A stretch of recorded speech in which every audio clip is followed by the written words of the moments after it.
I've met a bunch of students and people over the years who have contemplated this. This man's light is no longer shining, and his light impacted lots of people, and mental illness is to blame. The way I look at this is we're all born with a light, and the brain is this powerful organ that can take over and can create so much darkness that it blocks this light. And that's when people contemplate this. And the tragedy is when that light no longer shines. I've met a lot of students. This one student, he's a senior in college, and he shared with me a story. People share a lot of stories with me they've never shared with their families. I think there's a lot of shame associated with this, and please don't feel shame. This is a disease. There's no shame. It actually helps to talk about it.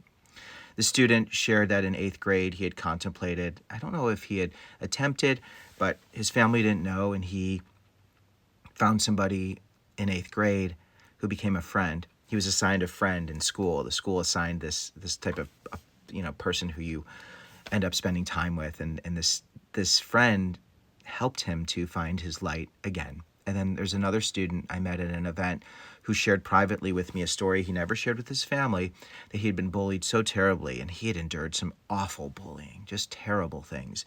And he was emotionally exhausted and was ready to give up.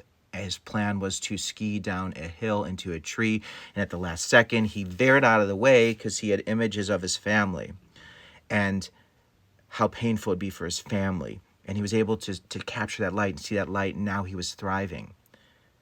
And he was getting help. And that's what happens.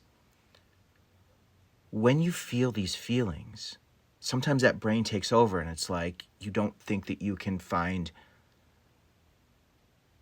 the strength to move forward. And that's when you find someone to help you. That's when you reach out. That's when you get the help, because those people can help you to keep that light on, that light shining, so that eventually the darkness can clear, and the beauty of being present and being in the world will be your reality. It is painful and hard. Mental illness is a disease. And I just want to be a reminder to please keep your light shining and reach out and get help, because there are so many people who want to be in your corner. And there are times in your life where we need these people. I'm so grateful for you. And my heart goes out to all of you who are impacted by this loss.